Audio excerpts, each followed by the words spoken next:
Welcome to Career Chinwags for the 21st century. My name's Catherine Cunningham and I'm a career specialist who's worked with thousands of people by now. And so what I'm trying to do in this podcast series is tap into things that I've learned, things that I've come to understand over the years to help people better manage their careers and be happier at work. I'm taking a detour from the normal schedule. I have been doing a standard podcast, and then I've been doing an MBTI podcast where we look at personality preferences, and then I've been doing a short, sharp and shiny podcast. And I've been rotating through that way.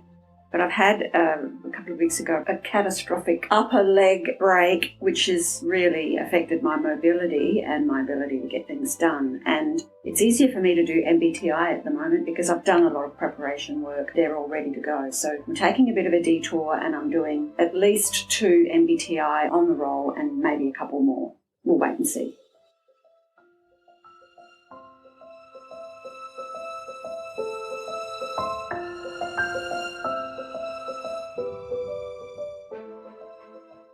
So I want to talk first about MBTI. I love it. It's my favourite work. And if I'm working with somebody who's not happy at work and they only have 1 hour to work with me, I always recommend MBTI because if you can uncover your hardwired preferences rather than learned behaviour or learned skills, you can use that information to decide what sort of work to do. So, for example, when I was at the bank, my spreadsheets were basically full of errors because I don't have natural attention to detail. Now, since then, I've learned attention to detail. Anybody who works with me on resumes gets pretty amazed at everything I spot. So, yes, I can have attention to detail, but do I want to be in a job all day where I have to absolutely focus on the task at hand and notice every slight little issue? I can tell you no.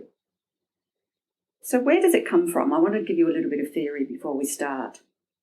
I'm going to look at the 4 separate letters, MBTI, one at a time, and that will help you understand it. And I'm going to start at the back.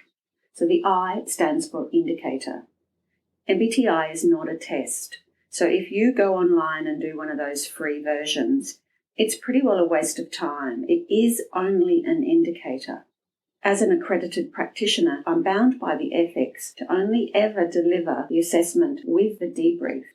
Many times people think when they do the assessment that they're, for example, an ENTP, and it's only when you properly explore hardwired preferences in the debrief that they may, for example, come to understand they're not an extrovert, that was learned behaviour, they're actually fundamentally an introvert. So it's an indicator, not a test. The next letter I want to look at is the T. The T stands for type. And there's 2 issues to look at here. The first one is there are 16 types or 16 possibilities. And that is both the strength and weakness of MBTI. The strength is, from a career perspective, when people get their profile, it's like this aha light bulb moment. Often the comment is, I cannot believe this is so right. The level of detail, however, means that they forget their profile. So if I rang somebody up a year later and said, look, what's your profile? They'll probably get it wrong. For our career purposes, that doesn't matter. All we're trying to do with MBTI is stop for a minute in time, have a think about hardwired preferences, and use that information to make career decisions. And the other aspect of type is it's not or trait theory. So many instruments will measure you on a continuum. They'll say you're more like this than a particular cohort or less like this. As soon as you do Myers-Briggs, you will notice that it essentially forces you into one camp or the other. Now, Myers-Briggs is based on Carl Jung's work, and apparently Carl Jung said, of course, none of us are 100% introvert or 100% extrovert, for example, but you will notice it essentially wants you to come down on one side versus the other. And the final letters are MB, and they stand for Myers-Briggs. And it was a mother-daughter combination. Catherine Briggs started in the 1920s, building on Carl Jung's work. He knew of her work. She was the first person who wanted to have a mainstream application of his work. So it was really the first time in the world that anybody tried to use personality preferences to help people make career decisions. Because before that, fundamentally, you did what your father did, because of course back then it was mainly men working. You did what your father did, or your career choices were extremely class-driven. Okay, let's move on to the label issue. Some people don't like MBTI because they think it labels them. Yes, it obviously does.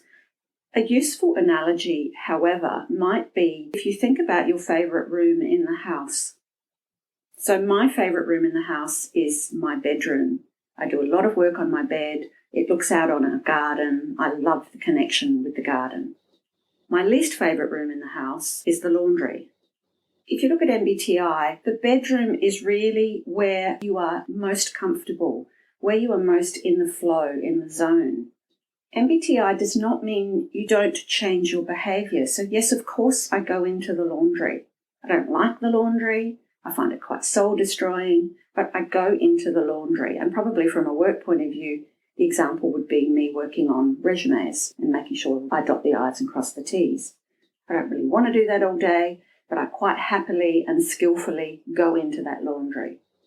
At a minimum, somebody talked to me about this a while ago, and it's always stuck with me. At a minimum, you could argue that those 16 types are just a description of behaviour preferences, and that's no different than the DSM-5, which is the American Psychiatric Association's description of mental disorders. If you've ever looked at that, they will have a series of behaviours that they put underneath a label. The label might be borderline personality disorder, and underneath they'll have a series of behaviours. So you could argue at a minimum MBTI is no different than that. It's a useful catch-all of behaviours that are put under a label. And finally, if you're really sceptical, there's a guy called Dr. Dario Nardi, wonderful guy. I went to one of his conferences in Brisbane a few years ago. And since 2006, he's focused on hands-on brain research. He uses real-time EEG technology to establish the link between the parts of the brain that light up when somebody's in the zone or in the flow doing an activity that matches with their MBTI preferences. If you just Google him, he has lots of information, interesting content and videos. And at the moment, he's producing content for a new book, and he's slowly releasing it on LinkedIn. I had a look at his work on ENTP, which is my profile, and I found it even more fascinating. So perhaps explore that as well.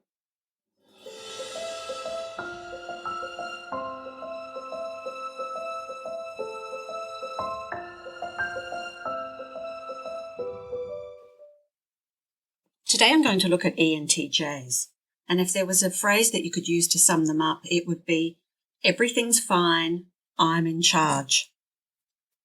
ENTJs are natural leaders and organisation builders. They conceptualise and theorise readily and translate possibilities into plans to achieve short-term and long-term objectives. If we break down the 4 letters of an ENTJ, it stands for extroverted, intuitive, thinking, and judging. Extroverted people are those who are energised by time spent with others. Intuitive indicates a person who focuses on ideas and concepts rather than facts and details. Thinking people are those who make their decisions based on analysis and reason rather than feelings and values. And finally, judging people are those who prefer to be planned and organised rather than spontaneous and flexible. At the core of an ENTJ, they are intellectually curious. They seek new ideas and they like complex problems. They conceive possibilities and create the insights they use to make decisions and plans. They're natural leaders who often take charge no matter where they are. Statistically, they're one of the rarer types. They're only 2% of the general population and only 1% of women, 3% of men. They're more likely than average to suffer cardiac problems. They're amongst the least likely of all types to believe in a higher spiritual power. They're sensitive to issues of power and they seek positions and people of influence. And their personal values include home and family, achievement, creativity and learning. They're commonly found in careers in executive management, senior technical roles and management consulting. As you can imagine, there's lots of famous ENTJs. They include Margaret Thatcher, Kamala Harris, Napoleon Bonaparte, Douglas MacArthur, Harrison Ford, and Quentin Tarantino. Now, of course, I'm most interested in where each type finds career satisfaction, and I think there's a wonderful book called Do What You Are by Teager and Barron, which outlines for each type the 10 key drivers for career satisfaction, and today I'm just going to mention 5 of them. To an ENTJ, career satisfaction means doing work that lets them engage in long-range strategic planning, creative problem solving, and the generation of innovative and logical approaches to many problems. The work needs to give them the opportunity to advance within the organisation and to increase and demonstrate their competence. The work needs to be exciting, challenging, and competitive, where they are in the public eye and where their accomplishments are seen, recognised, and fairly compensated.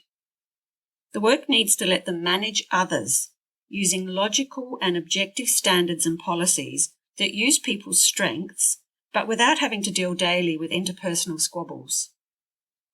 And finally, this work needs to give them opportunities to meet and interact with a variety of other capable, interesting, and powerful people. In the workplace, ENTJs are likely to be conceptual and global thinkers. They're analytical, logical, and objectively critical. They're decisive, clear, and assertive. They're innovative theorisers and planners, and they are articulate and quick-witted.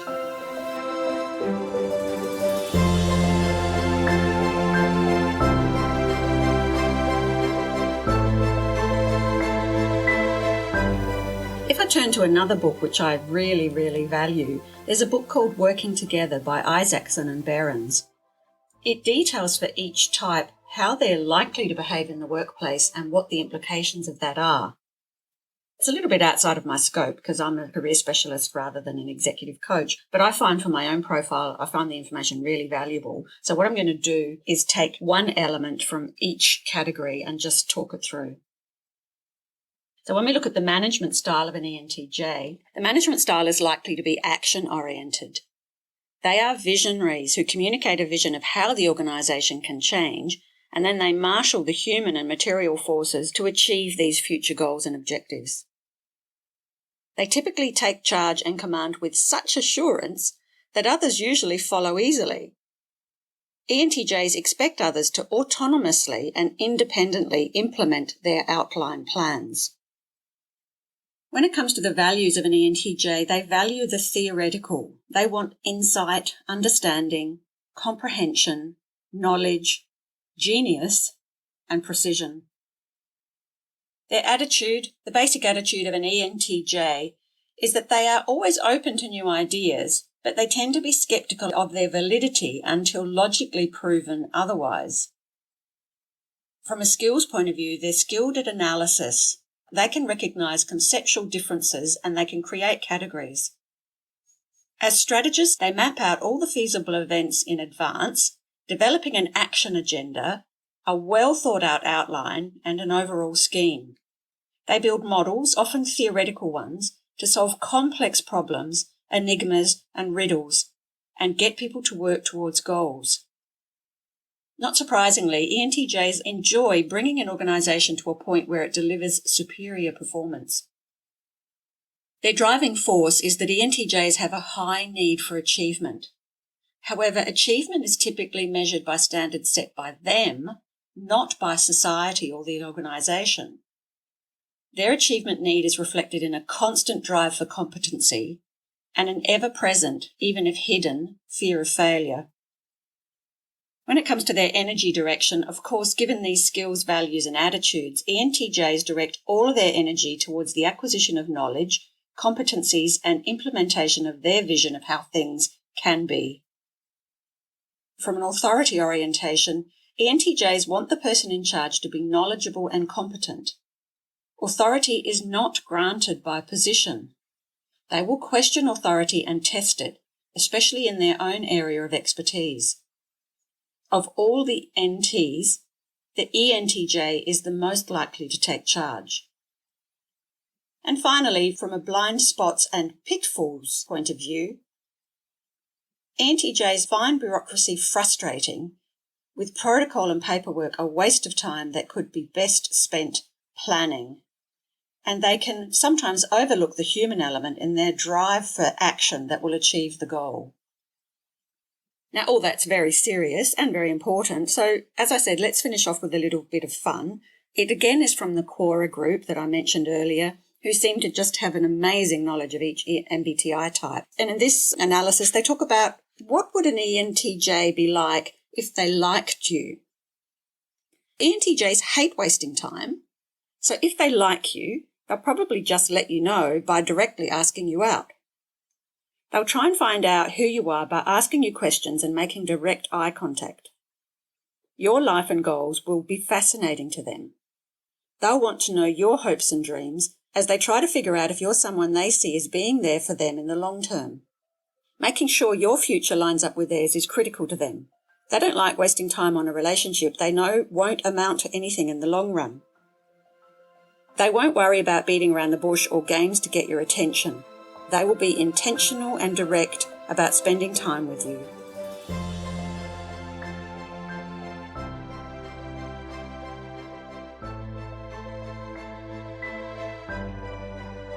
Where to from here? I think you've picked up that I think it's really important that you know your profile, but I equally think it's important that you do it properly. That's the ENTP in me speaking. There's no point going on to one of those online websites. I cannot tell you the number of people who proudly announce that they're a blah and not a blah, and when you look at their behaviour, you would think the exact opposite. So book in with an accredited practitioner, do the MBTI Step 2 interpretive report, because that will not just show you your hardwired preferences, which is what the standard MBTI report does. It will also show you where your actual behaviour diverges from your preferences. And that is usually because of either life choices you've made or the circumstances of your life. If I think about myself, I will show up often as feeling behaviour, even though I'm clearly a thinker. And I've concluded that it was because I was brought up a very strong Catholic. And so from my earliest memories, I was taught and encouraged to think about other people and care about other people. Obviously, I'm here to talk about MBTI in the career space. I think it's so valuable to help you make career decisions, decide future directions, and just be happier at work. But I also find it so useful in my personal life. The first time I went shopping with my husband, for example, I couldn't believe how methodical and systematic and, to me, tedious he was as he walked up and down the supermarket aisles. But I didn't judge him because I thought, well, that's typically how a sensing person would shop. So I didn't judge him. I just made sure I didn't go shopping with him and I'd meet him for coffee afterwards or send him out on his own. So I think what MBTI can allow you to do is not just know yourself and know others, but respect others. And that's pretty special, I think. Thanks for listening.